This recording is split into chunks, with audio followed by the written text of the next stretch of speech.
आज की किस स्टडीज के इस लेक्चर में बात करेंगे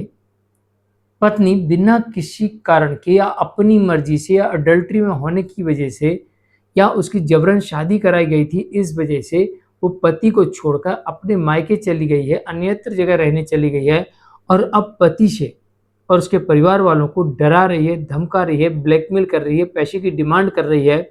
तो ऐसी परिस्थिति में पति के पास में ऐसे क्या क्या कानूनी अधिकार हैं जिनका प्रयोग करके पत्नी के द्वारा दी गई धमकी का जवाब दे सके, पत्नी जो ब्लैकमेल कर रही है उससे बच सके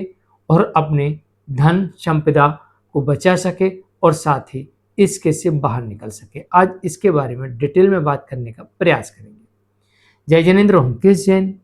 वीडियो को लाइक और शेयर कर दीजिए और इस तरह के जजमेंट्स का पैकेज पाने के लिए जिसमें लगभग आपको 200 जजमेंट्स मिलते हैं, किसी जानकारी के लिए दिए गए नंबर पर आप हमें संपर्क कर सकते हैं। चलिए शुरुआत करते हैं। सबसे पहले इस बात का ध्यान रखिए कि जिस दिन से पत्नी आपको डराती है, धमकाती है, ब्लैकमेल करती है, पैसे की डिमांड करती है या ये कहती है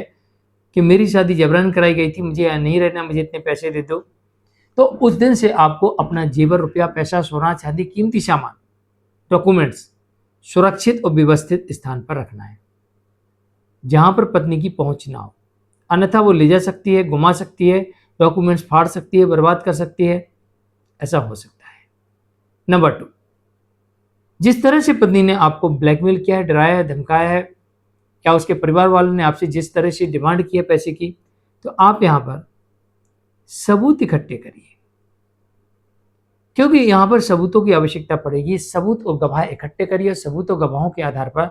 आप सीधे पुलिस के पास जाइए। पुलिस केस दर्ज ना करे तो न्यायालय जाइए और न्यायालय में पत्नी और उसके परिवार वालों के विरुद्ध जिनने आपके साथ ऐसा किया है या धोखा दिया है, धोखे से आपको शादी कराई गई कि लड़की का पहले से कहीं अफेयर था, जबरन शादी करा दी, अब लड़की आपको परेशान कर रही, जबकि आपने पहले पूछा था, लड़की से पूछा था, उसके परिवार वालों से पूछा था कि कहीं कोई अफेयर वगैरह तो नहीं है। उन्होंने कहा ना, तो ये आपके साथ सीधे तौर पर धोखा हुआ, तो आप धोखाधड़ी का केस भी दर्ज करवा सकते हैं। इसके अलावा पत्नी नहीं आ रही है और आप उसे रखना चाहते हैं तो आप सीधे ऐसी परिस्थिति में दाम्पत्य पुनर्स्थापन का केस भी फाइल कर सकते हैं। अब आपने देख लिया पत्नी नहीं आएगी या आप नहीं रखना चाहते क्योंकि उसके जिस तरीके से उसने आपको परेशान किया, आपके मन में डर, दहशत बैठ गया, या आपने देख लिया कि साथ रहना संभव नहीं है, तो इन परिस्थितियों में भी आप ऐसी पत्नी के विरुद्ध सीधे डिवोर्स का केस फाइल कर सकते हैं। अब आपके मन में 3 सवाल उठ रहे होंगे कि केस करेंगे तो पत्नी प्रतिक्रिया देगी और केस कर देगी, केस करेंगे तो हमको जेल जाना पड़ेगा, केस करेंगे तो हमको मेंटेनेंस देना पड़ेगा। ऐसा बिल्कुल नहीं है, ऐसा बिल्कुल भी नहीं है। अगर आप सही और सही वक्त पे आपने सही लीगल एक्शन लिया है तो ऐसा बिल्कुल भी नहीं है। अगर पत्नी को नोटिस तामील होता है और उसके बाद में वो आपके ऊपर किसी प्रकार का आपराधिक मामले दर्ज करवाती है तो ऐसे मामलों को इस ग्राउंड पर रद्द कराया जा सकता है कि आपने पहले उसके विरुद्ध केस फाइल किया था और उसने बदला लेने की उद्देश्य हमारे ऊपर केस कर दिया, तो कोर्ट पत्नी से लगाए गए आरोपों के सबूत मांगेगी और पत्नी का कोई सबूत ना होना यह साबित होता है कि पत्नी बिना किसी कारण के अलग रह रही है, पति और उसके परिवार को आर्थिक और मानसिक क्षति पहुंचा रही है और ये एक डिवोर्स का बड़ा ग्राउंड बनता है।